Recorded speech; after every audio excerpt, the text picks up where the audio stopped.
Hi, everyone. Thank you so much for joining today. I'm so excited for this conversation. For those who are in the live Zoom audience or who are watching this via the live stream, please introduce yourselves, give us your name, what city you're coming from. And if you want to connect via LinkedIn, put your LinkedIn profile so you can kind of grow on LinkedIn and, meet other kind of professionals and people in different industries. So as I mentioned, for those who are watching this via live stream, via LinkedIn, YouTube, or Facebook, we want you in the conversation as well. So in your comments or chats, wherever you're watching this, make sure you introduce yourselves. And as a reminder, our community of 7 microlearnings really help our listeners elevate their mindset and their skill set by bringing in leading authors, coaches, executives, founders, and subject matter experts. Our goal is to transform corporate America and the toxic culture that pervades it by elevating the right type of leaders, by elevating purpose-driven servant leaders. And so we do these free trainings on YouTube, on LinkedIn, so that we can get the right folks kind of leading corporate America. So this is not a webinar where you passively listen. We want you involved in the comment sections. We actually want you to take 1 or 2, 3 actions from this call and bring it into your life, because we want this to really be something that can benefit you. And our special guest for today is Amy Yip, a certified life transformation coach and a friend. She's also a speaker and a facilitator. And we're so excited for this talk today. We always start our calls with a quick kind of activity for those who are on the live Zoom audience. If you can, turn on your videos and go into view and go into gallery mode if you are in the live Zoom audience. So you should probably see each other in a grid. We're only going to see the people who have their videos on. Hello, everyone. Thank you. So we always do our calls with a series of questions. And I want you to kind of rate yourself from a 1 to 5. So one being the least and 5 being the most. First question, how many of you have gone through intense stress in the past 3 years? I think we all have, right? How many of you were taught not to, so this is probably a yes, no, you can just raise your both hands like this. How many of you were taught not to talk about your emotions or difficulties while growing up? How many of you have difficulty managing difficult emotions? In a crisis or chaotic situation, are you able to calm yourself and focus on making useful actions? Can you tolerate high levels of ambiguity and uncertainty around situations? Are you good at bouncing back from difficulties? Are you able to recover emotionally from losses and setbacks? And how many of you would like to go from surviving to thriving? Awesome. So if you're in the live Zoom audience, top right-hand side, put this on speaker mode, so you should probably just see me. Hello, everyone.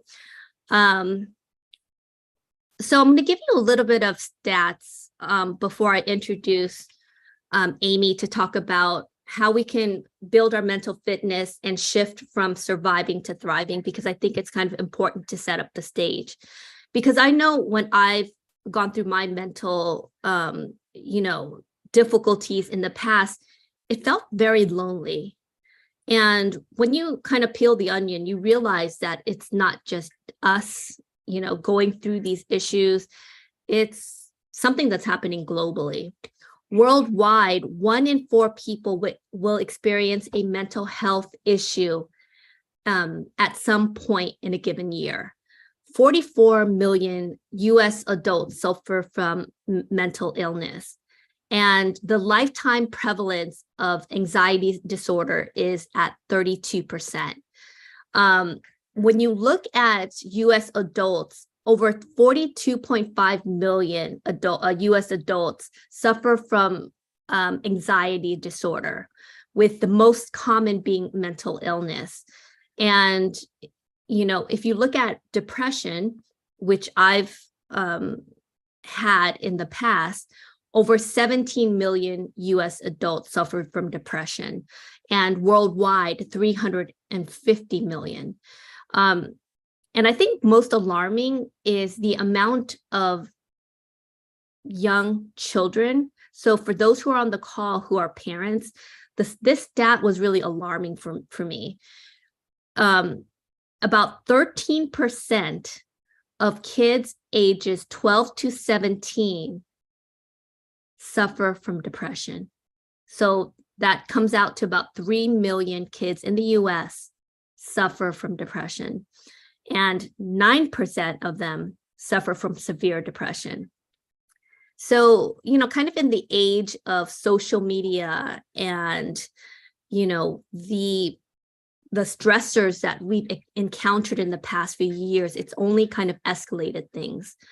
And we're in a world right now where the relentless demands for perfectionism, and the escalating pressures that are kind of around us, whether it's at work or at home or just in society in general, from the political landscape to social unrest that's kind of happened in the past few years or not. It's really testing our limits as it comes to our mental resiliency.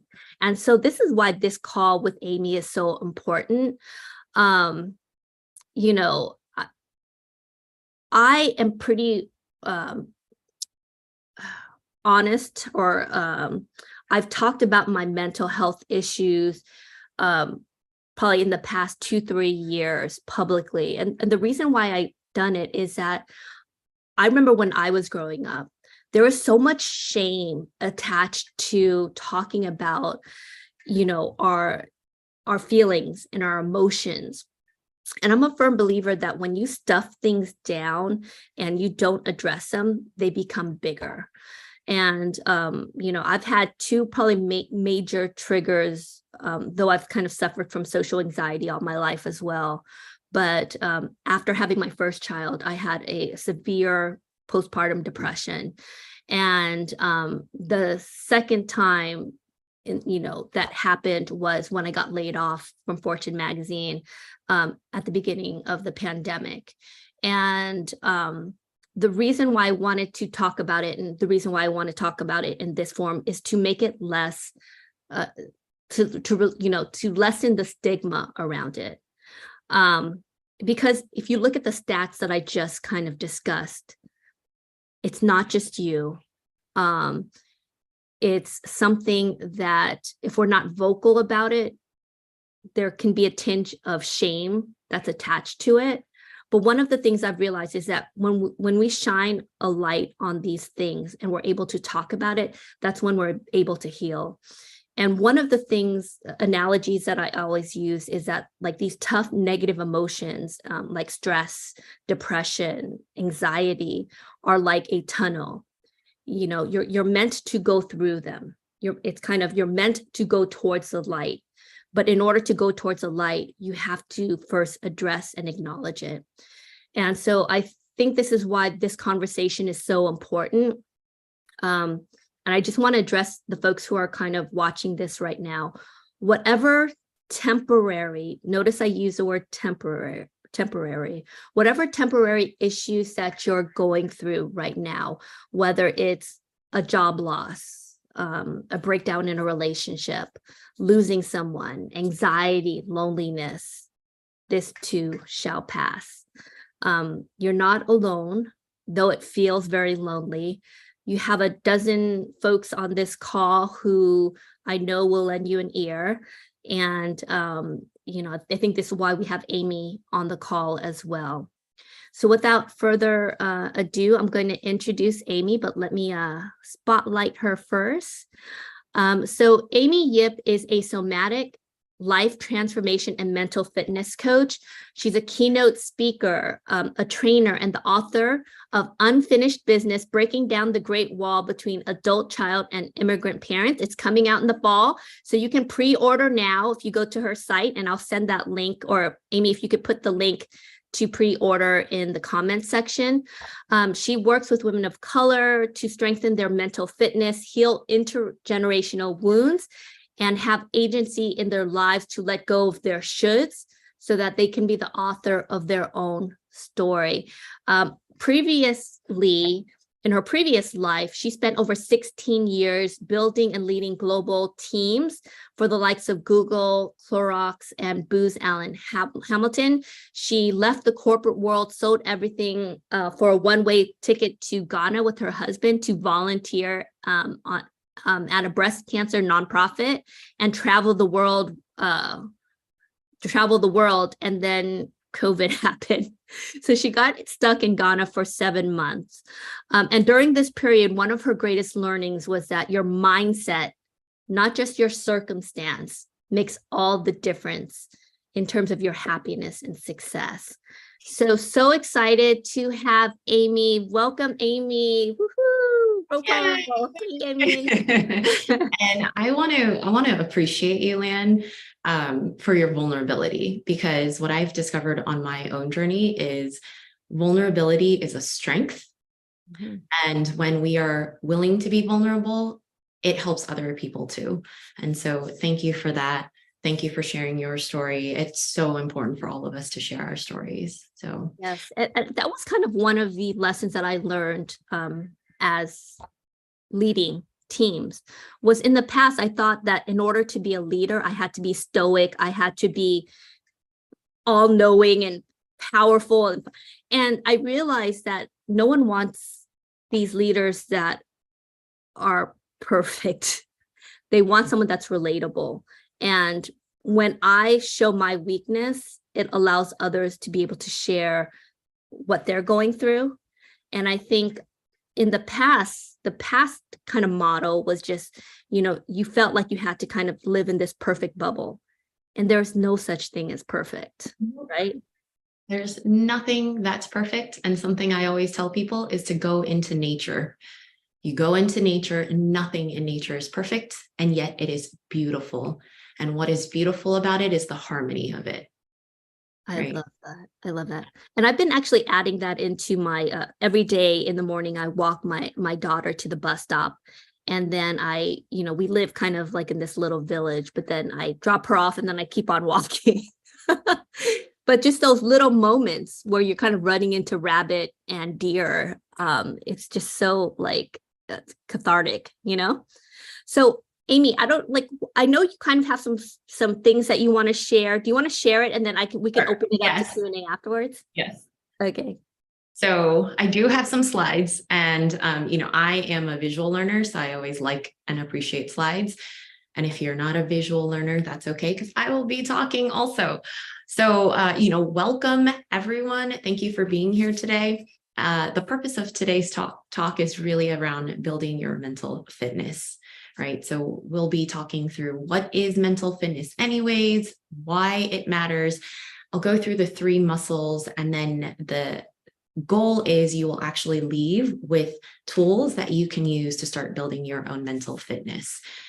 And so this conversation is really meant to be interactive. So I invite everyone to ask questions, participate, engage, raise your hand, put things into chat, and I'll ask Lan to monitor the chat so that if there are any questions, feel free to interrupt me.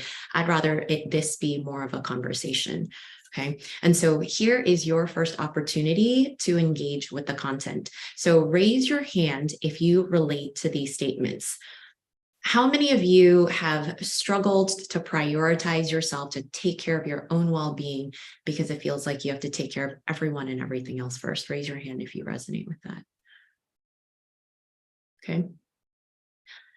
How many of you have relate to, you've struggled with pursuing something you long for, whether it's a career, it's a hobby, a relationship, speaking up, in a meeting. Part of you said, yeah, you're going to be amazing at that. And then part of you said, no, that's a bad idea. You're going to look dumb. You're going to fail. Okay, I see a bunch of hands. How many of you have struggled to stay positive and motivated and empathetic to others and even yourself with what life has thrown you? Bunch of hands. Okay. So when you start to strengthen your mental fitness, you'll be able to develop mastery over your own mind, right? You'll ultimately be able to recognize those self-sabotaging thoughts, the ones that tell you that you're not good enough, the ones that question yourself, judge others, the ones that push you harder and harder and tell you you cannot be happy until, the ones that's causing all of the fatigue, the stress, the self-doubt. Okay. And so what do you think mental fitness is anyways? Take a guess. What do you think mental fitness is all about? And you could put it into chat. And if anyone wants to, you can come off mute too. But what do you think mental fitness is?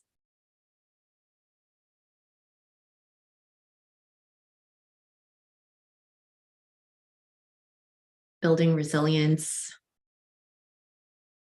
exercising the mind, balance. Yes. So all of this, essentially mental fitness is your capacity to respond to life's challenges with a positive mindset rather than getting upset and stressed. It is your capacity to do that. And so if I were to use a physical analogy to bring this to life, if you have average physical fitness, then you could probably climb small hills pretty easily, right? But what if I put a huge mountain in front of you? What would happen as you're climbing that if you're of average physical fitness? As you're climbing it, you'd be losing your breath. Your legs might start shaking, right? Your heart would be pounding, and it would be physically hard for you to handle. And so the same thing is happening to many of us with what is going on in the world today. Most of us are of average mental fitness, which means you could handle the hills of life with relative ease. But what is happening in the world is a big mountain. And so using this analogy, what you begin to see is possibility, right? This thing that's in front of me, maybe I don't need to be blaming this thing. Maybe this thing is just a mountain. And maybe the mountain is not so bad. Maybe the question that I can ask myself is, how do I build up my mental fitness so that I can climb the mountain and not lose my breath and not have shaking legs?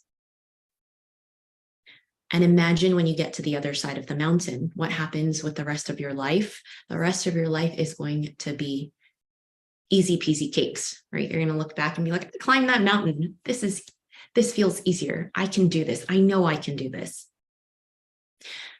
And I want to be clear that mental fitness is not the same as mental health. It is not the same as mental health. And here's why. Mental fitness is about being proactive. It's just like if we were to use a physical analogy. So if you were to run a marathon, what do?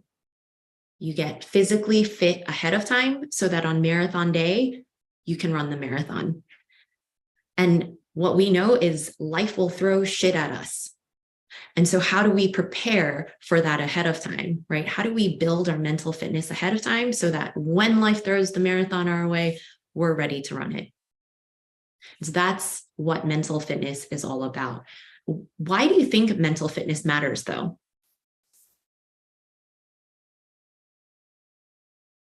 Yeah, Viktor Frankl's mindset for man's search for meaning. Mindset makes a difference. Thank you for that, Lee. So if we know what mental fitness is, why do you think it matters? What brought you here today? Well, I think just like anything else, like a physical fitness and brain being our most complex organ is just another organ that we can exercise, right? It's a muscle. Yeah. So, you have to work at it and to build that muscle up and to strengthen it and practice and stretch and kind of rip and tear those fibers and able to grow. Yes, it is. It is a muscle. And I'm reading some of the comments so we don't lose our shit when adversity comes near. Yeah, not having a meltdown every 2 weeks. Right. You know, the thing with mental fitness is oftentimes we want to change. We don't want to lose our shit. We don't want to have a meltdown. And the thing with change is that only 20% is knowledge and insight. So we might know we want to do it. We know how to do it, but we aren't able to do it when the time comes. 80% of change actually comes from the building that mental muscle and the habit. For example, who here wants to get healthier? Raise your hand. If I were to ask you, can you tell me what it takes to get healthier? I bet you could, right? You sleep 7-8 hours, you drink 7-8 glasses of water, you get some movement, eat better. And so what is standing in your way? And it is not lack of knowledge. It is the lack of that mental muscle and the habit. And that's why so many of us get stuck in the same pattern. And it's the same thing when it comes to our mental fitness. A big piece of our mental fitness is based on our thoughts. Take a wild guess. How many thoughts do you think you have per day? How many thoughts do you think you have per day? And you could put it into chat. You could come off mute to shout it out. But how many thoughts do you think? Too many to count. Too many to count. Indeed. But somebody did count it. 50,000. Yeah. So we have 12 to 60,000 thoughts per day. What percentage of those thoughts do you think are negative? Take a wild guess. What percentage of those 12 to 60,000 thoughts do you think are negative? Lan says 90%, 80% from Lee, 90%. So 99%. So I say 80% as well. So everyone is very close, 80%. 80% of your thoughts are negative. What percentage do you think are repeated? So what percentage of the 12 to 60,000 thoughts per day do you think are repeated day after day after day?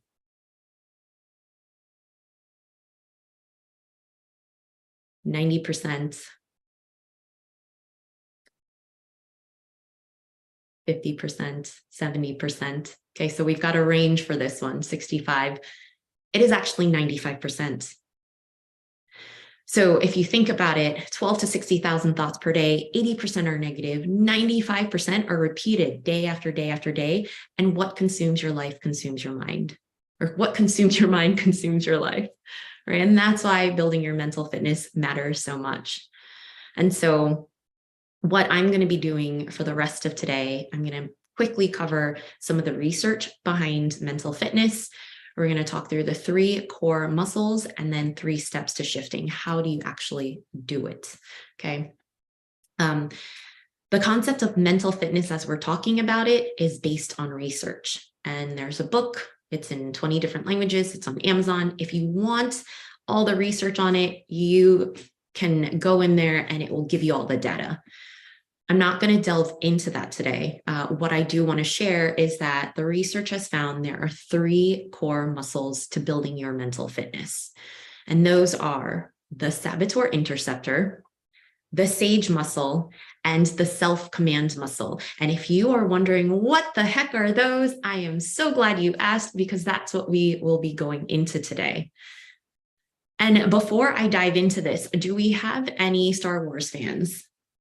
I see some hands up. Okay, that's great, because mental fitness training has become lovingly called Jedi mind training. And why has it been called Jedi mind training? It is because we know there are 2 characters in the head all the time.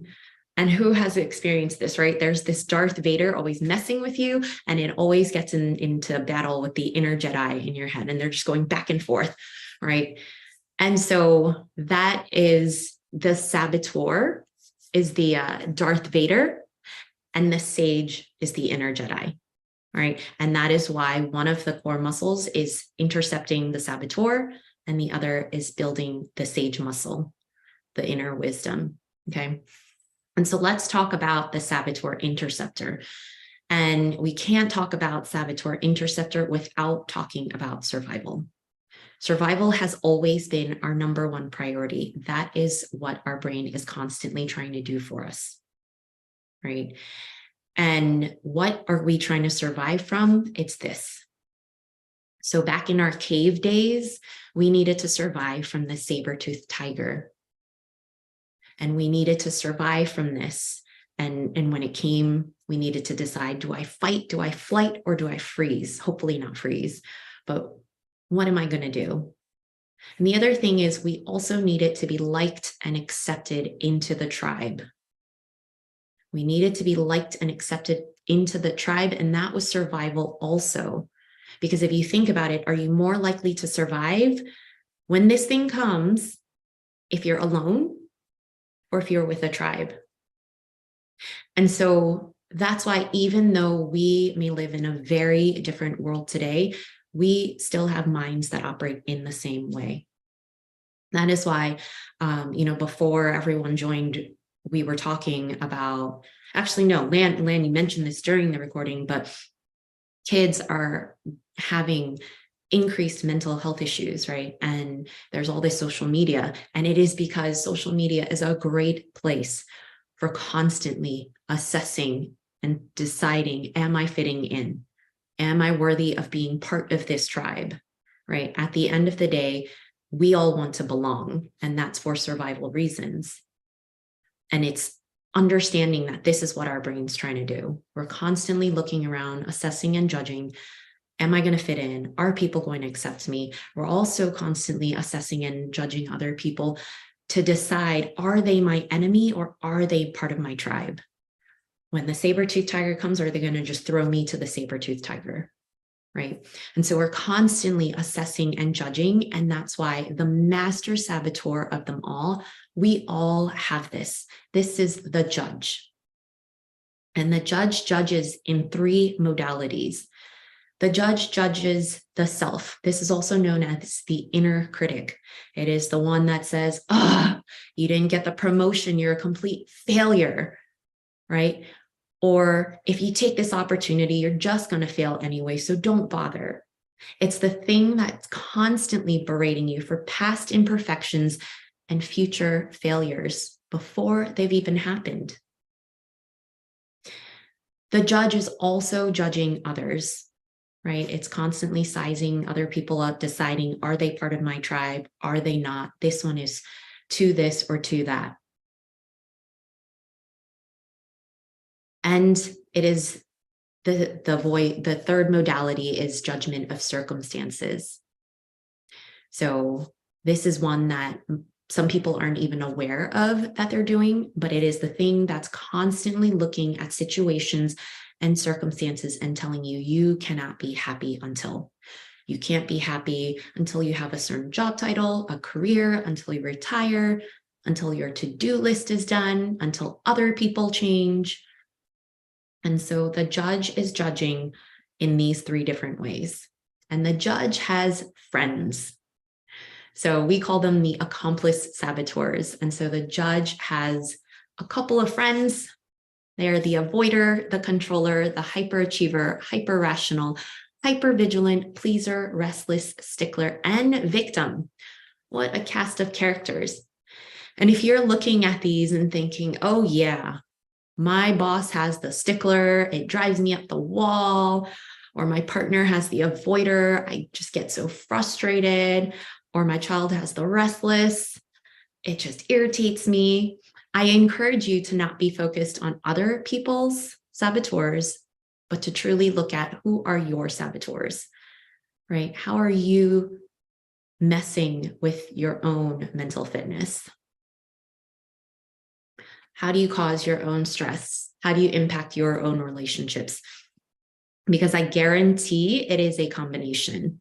It is a combination of the judge along with some of these other saboteurs. Okay, at the same time, don't feel bad about it. So how does one figure out how your own which are your top saboteurs? There's an assessment. I will share the link with Lan so she can share it with everyone. But there's an assessment that you can take. You can figure out which are your top saboteurs. And once you do that, you get results. So here are my results. My top saboteurs: pleaser, controller, hyperachiever. And so the way the assessment works is you get something like this. You can dig into it and open up the descriptions. And so what you see here is a description of the hyperachiever. And oftentimes I get the question of, well, isn't achiever a good thing? Right? How could it be a saboteur? And the way to think about the saboteurs, they are a strength overused, or a strength used in the way that doesn't serve you. So for example, you can have a knife, which is a single tool. And a knife can be used by a surgeon to save someone. It could be used by murder to kill someone. Same tool, different uses. And so saboteurs use your strength in a way that does not serve you. Okay, so for hyperachiever, for example, a lot of great strengths: able to achieve full potential, inner directed, inspiring to others, goal-oriented. But what is the impact? So if you're anything like me, if you have the hyperachiever, your hyperachiever might have told you, you will be happy when you achieve this thing, right? For much of my life, I was climbing mountain after mountain. And was I happy when I got to the top of the mountain? No, right? Before I even got to the top of the mountain, I was like, oh, I'm going to get to the top of the mountain. I'm already looking for my next mountain to climb, right? And so it becomes this endless climbing of mountains. And so it turns it into burnout, not true happiness. And so that's the way that saboteurs work, right? They tell you something, but it's not the truth. And so the way to think about this, it's almost like creating a wanted poster. So you're able to take your assessment, you look at the descriptions, and you can create a wanted poster. And why is this so important? Because most of our thoughts, those 80% of negative thoughts, 95% are repeated, those are happening subconsciously. And so what we're trying to do here is bring that into awareness. Your saboteurs are messing with you. And so it's how do we build that awareness? Awareness is always the first step, right? So for the longest time, my hyperachiever saboteur, late at night while I'm doing my work, it will whisper in my ear, just one more email, just one more, right? And then next thing I know, I've gone through 10 emails. It's like 2 a.m. And so it's the whole goal here is becoming aware of how and when does your saboteur mess with you. And so that is the saboteur interceptor. It's about recognizing the way it lies to you and being able to intercept and catch it. And so the next muscle is the sage. And before I go into that, I want to pause to see if there are any questions.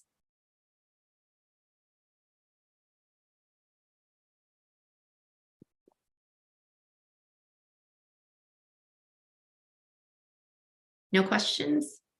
All right. Okay, then let's keep going.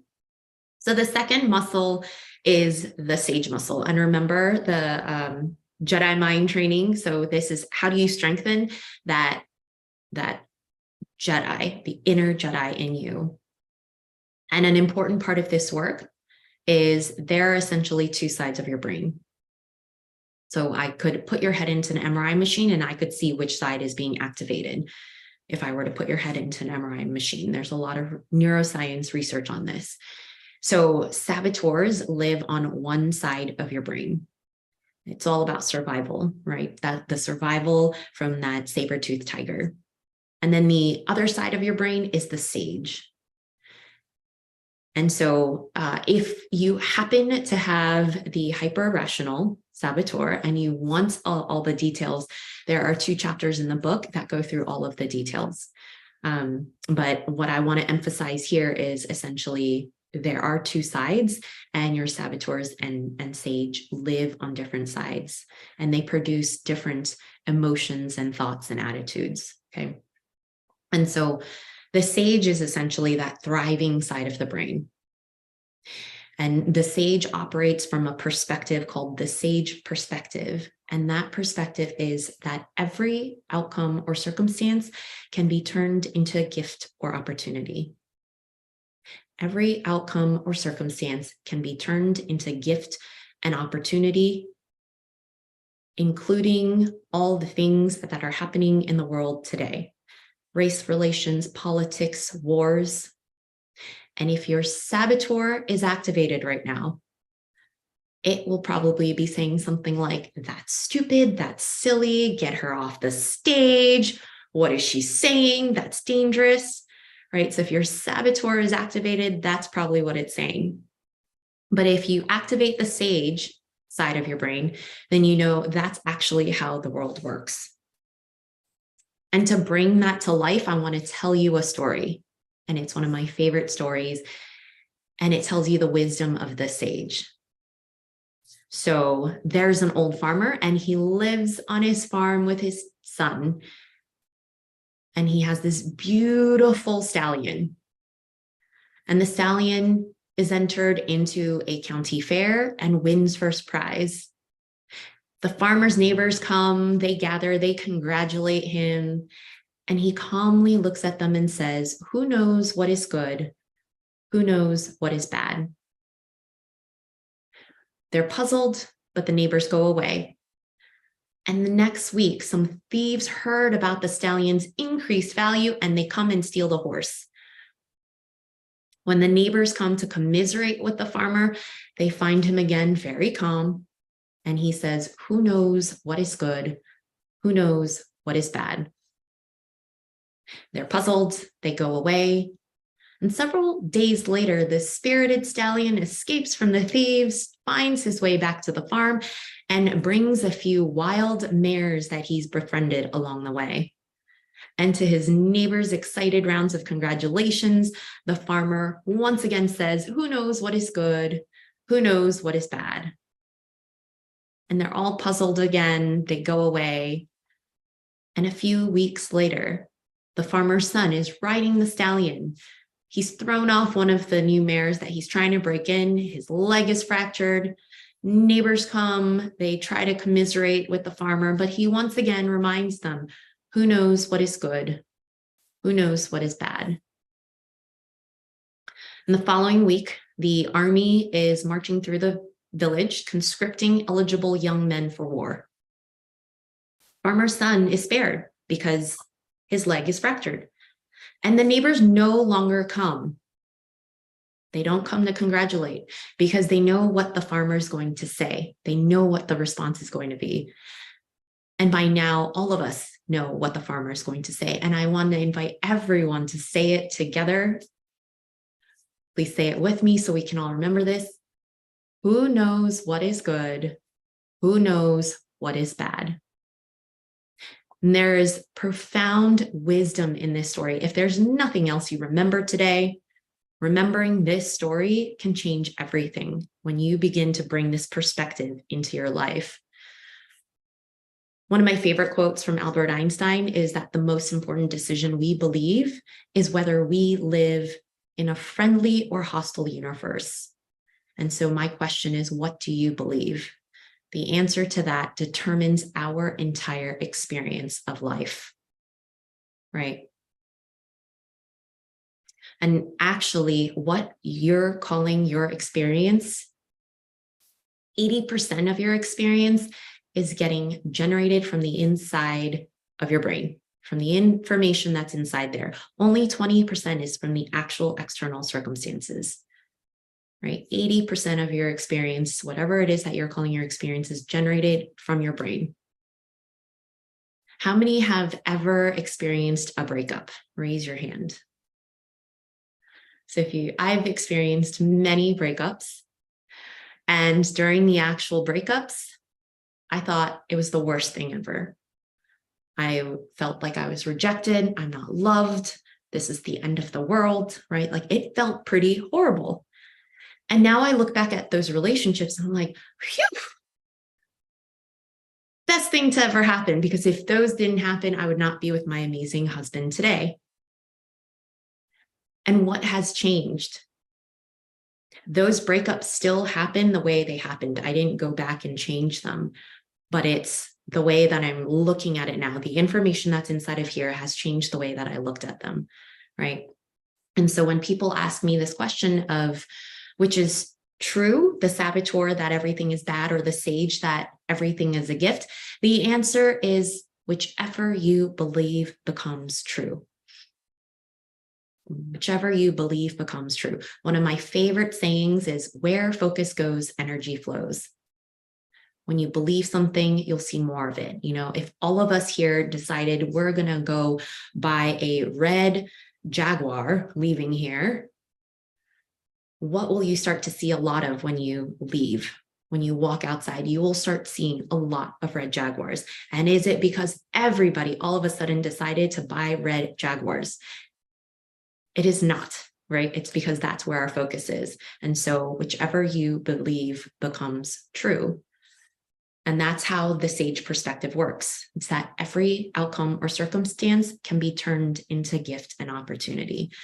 And I often do get the question here of, well, what about really, really bad things, right? And so I'll offer two examples. One is Mothers Against Drunk Driving. It was started by a woman who her daughter was hit by a drunk driver. And so she turned that into an opportunity to help change the world. And so she started Mothers Against Drunk Driving. Christopher Reeves is another one where he was paralyzed from horseback riding, and he dedicated the rest of his life to that cause.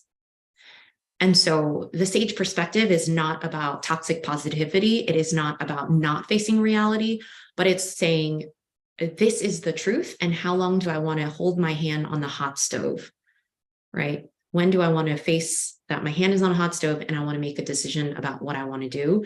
And hopefully what you want to do is turn that into an opportunity or a gift.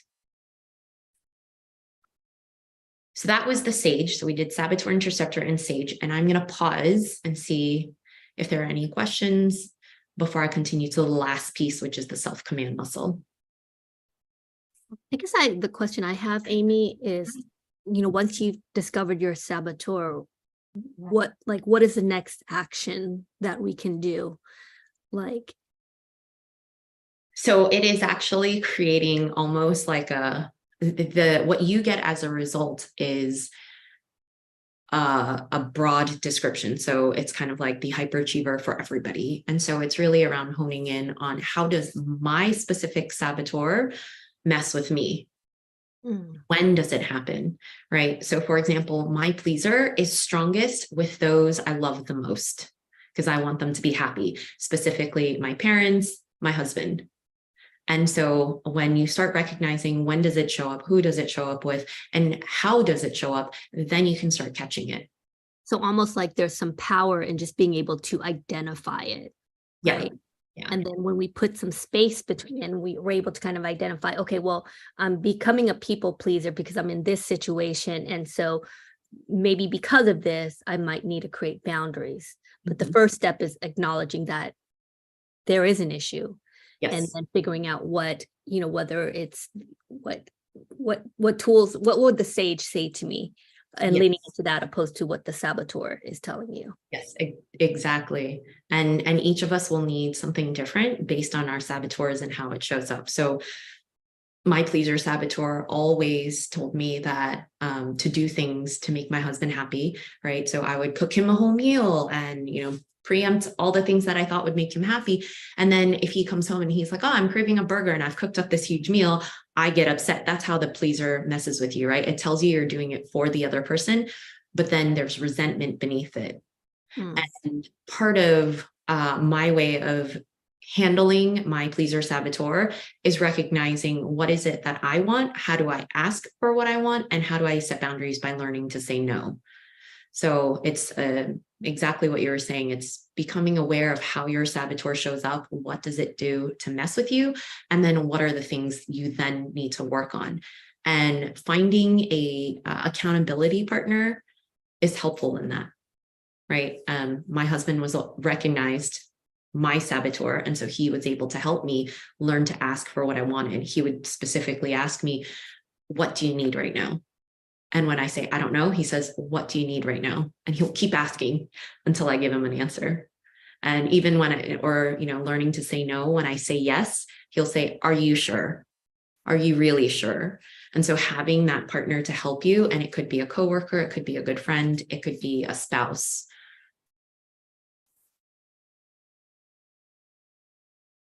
Any other questions?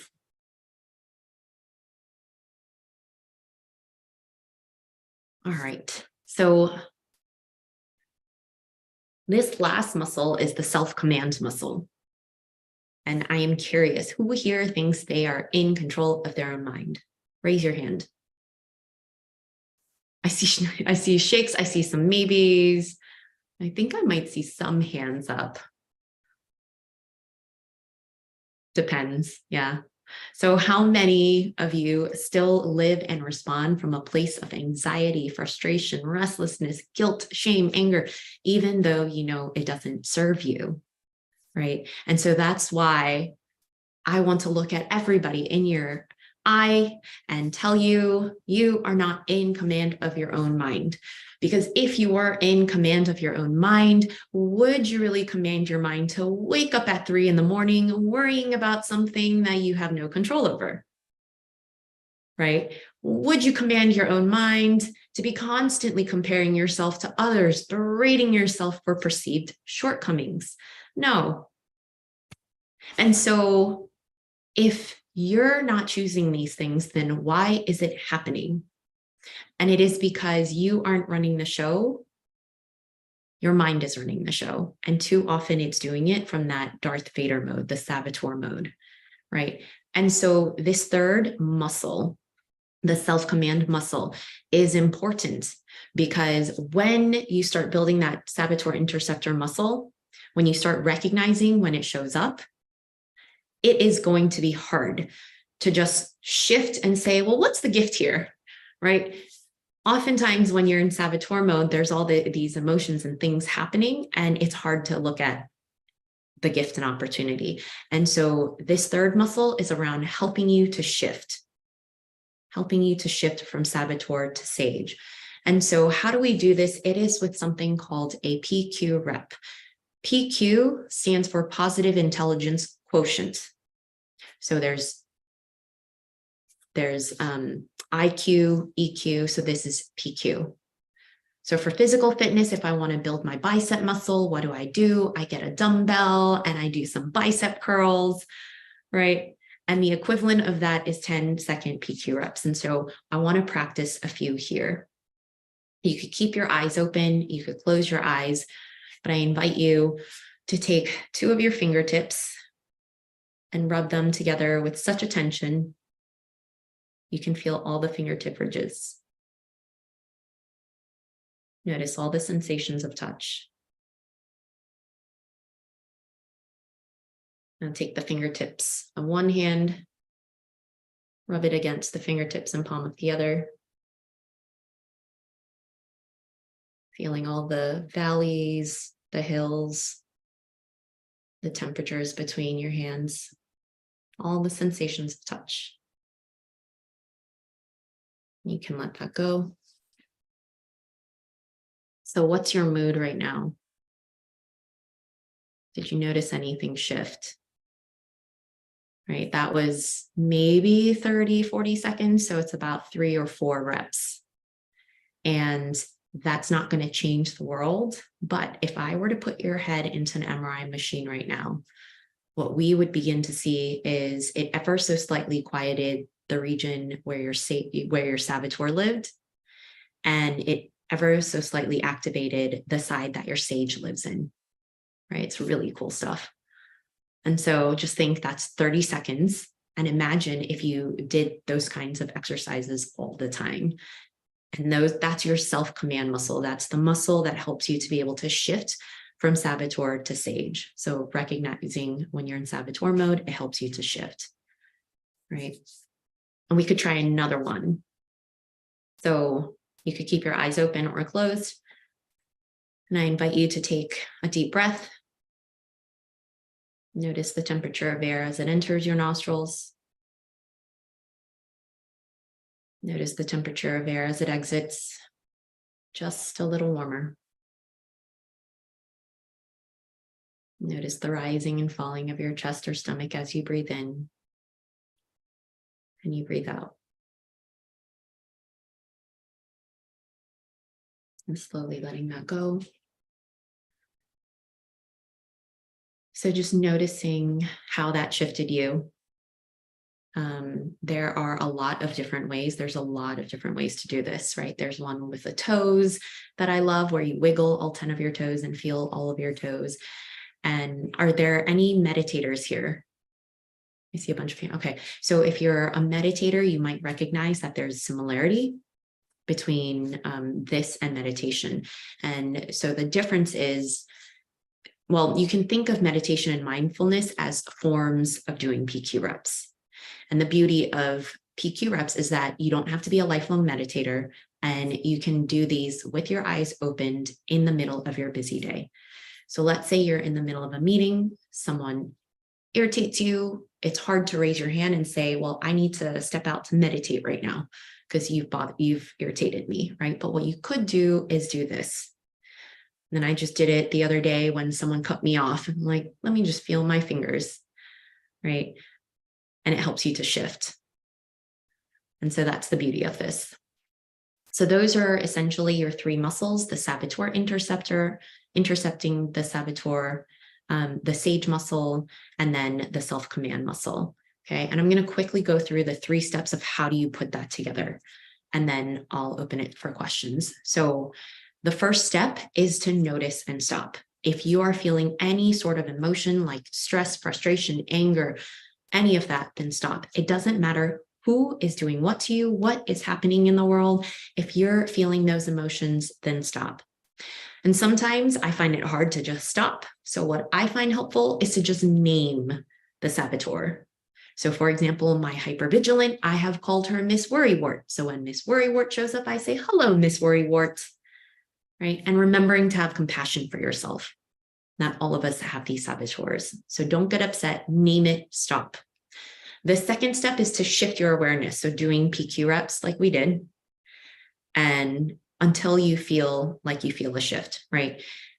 The bigger the thing that's triggered us, the more reps it will take.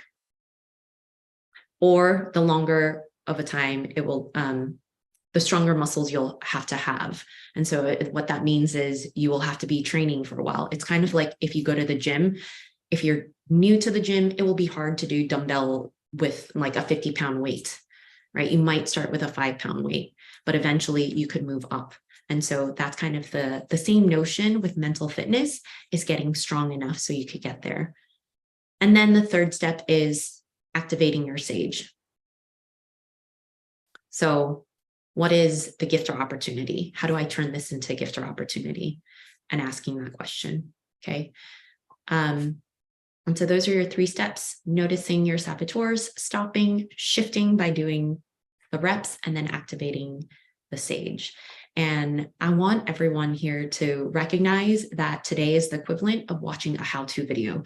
Like if you were about to go ride a bike and you just watched a video, and now it's about going and doing the practicing, right? Remembering I said earlier, 20% of change comes from knowledge and insight. So you have that knowledge and insight. We did some practices today.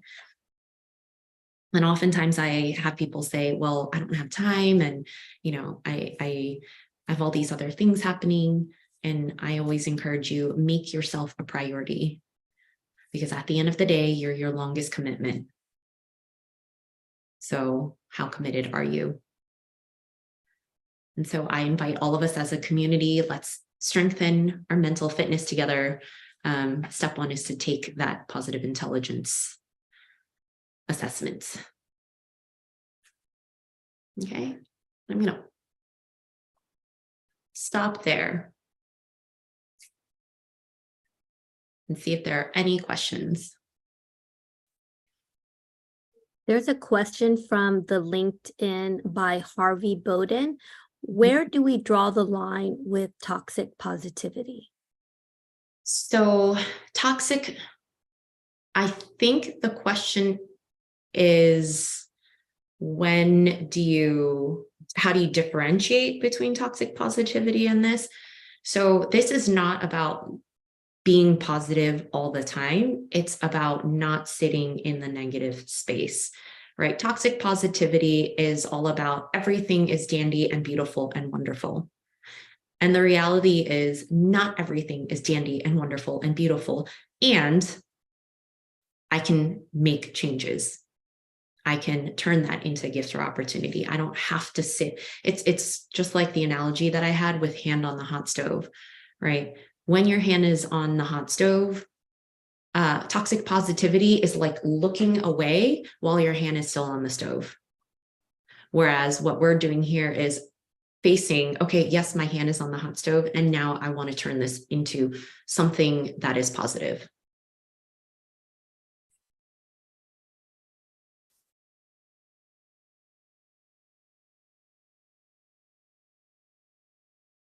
What other questions? And you can come off mute, you can put into chat. Not so much. What was the, oh, go ahead. Go ahead, Katie. I was just going to say, what was the name of the book again? Positive intelligence. Okay. Yeah. So you can actually go to the site positiveintelligence.com to take the assessment, and to you could go to Amazon to get the book actually. So Lee has a question, and then Twee has a question in the chat. Go ahead for Twee. I was just going to kind of give props to the book. Okay, awesome. Twee, do you want to unmute and ask your question, or do you want me to ask it for you?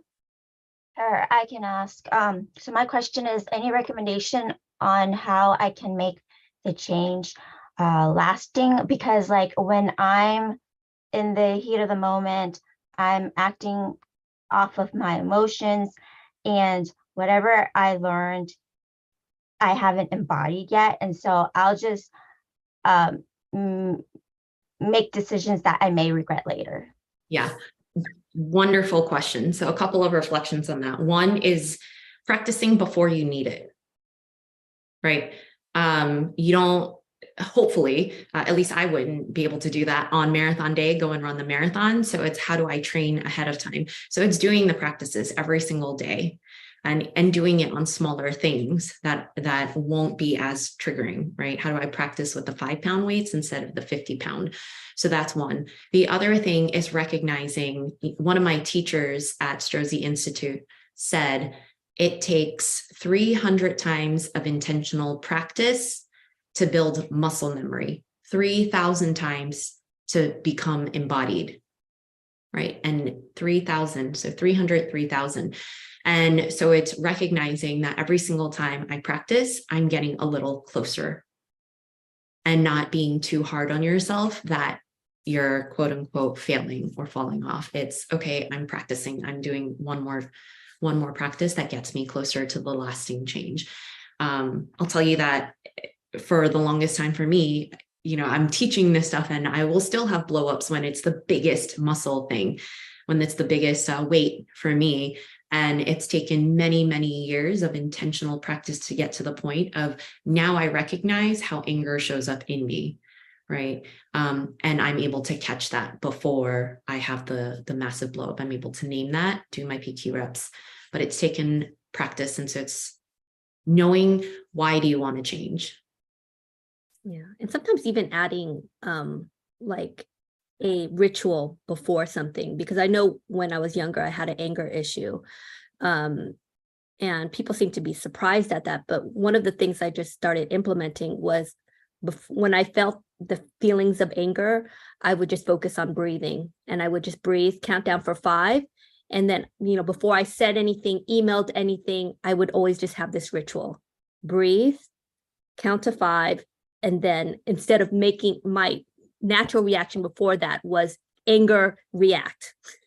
And just adding that 5-second buffer made a huge difference. So like adding some type of ritual when you have that trigger event, I think was helpful for me. Thank you, Lynn.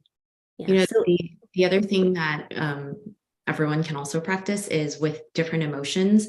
So why we call certain emotions negative is emotions are merely sensations in the body. So they start as sensations in the body. So say I'm about to get on stage to speak, my heart starts racing, my throat gets choked up, my legs shake, and then my head creates the story that I'm going to go on stage and I'm going to fail and look stupid. And so it's recognizing the sensations in your body and being able to go there and feel the emotions instead of going into the head. And a lot of times we don't like these like so-called negative emotions because they don't feel good. Anger does not feel good in the body. And if we're able to sit with those sensations and feel the sensations that don't feel good, they will actually go away on their own a lot faster than if we sit in the head. I love that. So it's 4:01. Amy, what's the one takeaway you want people on this call to get, to take away from today's discussion? Who knows what is good? Who knows what is bad? Mhm. There's always a gift and opportunity if you look for one. I love that. And also, how can we find you? How can we help you? I know you have your book out, so please plug away. Yes, so I do have a book on the way, and connect with me on LinkedIn, Amy C. Yip, and follow me on my website, so amyyipcoaching.com. I love that. So guys, you know what we always do at the end. Please unmute yourself, turn on your cameras if you can, and let's give a big round of applause to Amy. Woo-hoo. Amy, thank you so much. That was so powerful. I hope even this thing I got from Amy and I still use it. What do you call this? Like the fingertip thing? Yeah, the finger. And people joke with me all the time now. They're like, I don't have fingerprints anymore because of you. It's like silent snapping in a lot of ways. Mhm. But I do that when I'm stressed, like underneath the table. So like kind of like twee. When I'm getting mad, I just okay, focus my breathing, focus on my fingertips. So thanks again, Amy. Make sure you buy her book. It's going to be amazing. And I'll see you guys all. Oh, and also make sure you go to our YouTube channel. We'll be uploading this probably in a few weeks, but we have other content there as well. Thanks, everyone. Have an amazing day. Thank you. Bye. See ya.